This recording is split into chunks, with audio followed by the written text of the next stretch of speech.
Jesus freak here.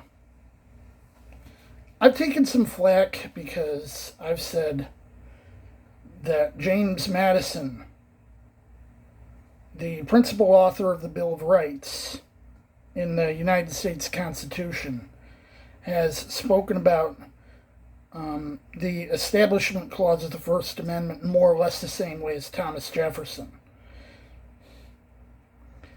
I figured I'd rather give it to you from the horse's mouth, so to speak. This is a letter from James Madison to Edward Livingston from July 10th, 1822.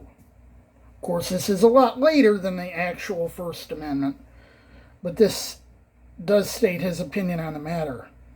I'm just reading part of this.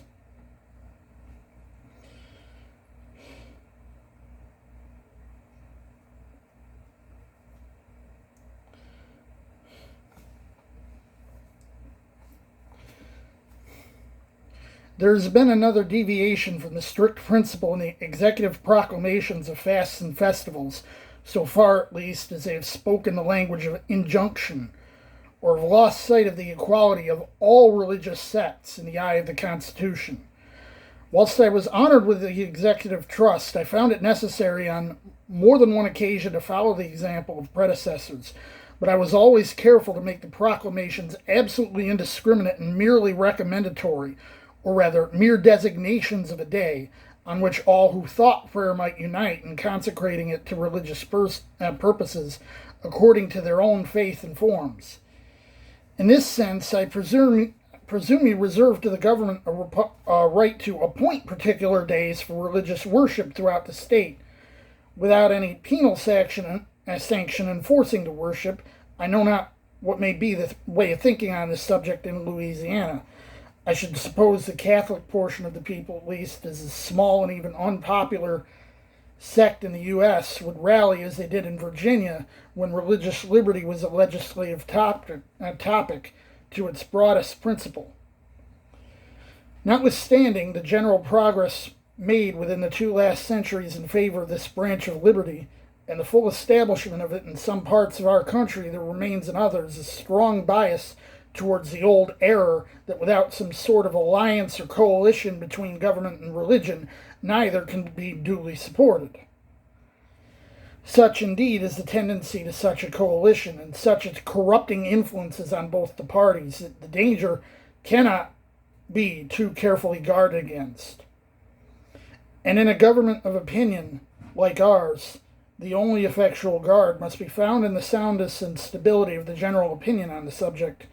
Every new and successful example, therefore, of a perfect separation between ecclesiastical and civil matters is of importance.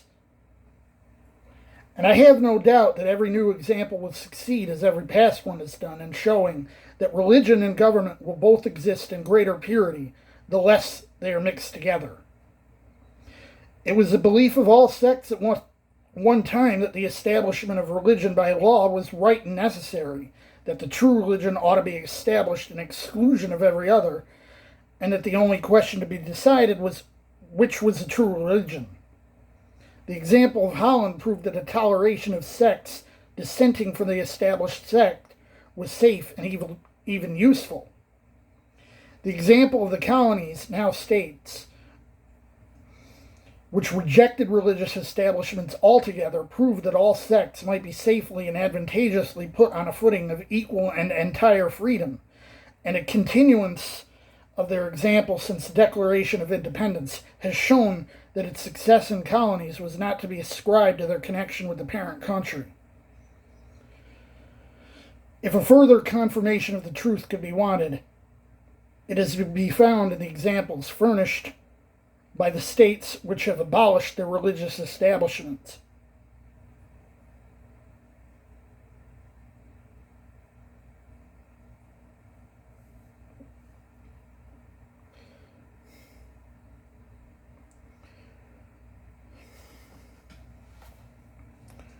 If anyone's thinking that James Madison's opinions were not every bit as strong as Thomas Jefferson's on the matter, you've heard it from the pen of James Madison. And if anyone would know what the First Amendment meant, how it was intended to be understood when it was written, it would be James Madison, because he's the one who wrote it. Or at least the main one who wrote it. Jesus, freak out.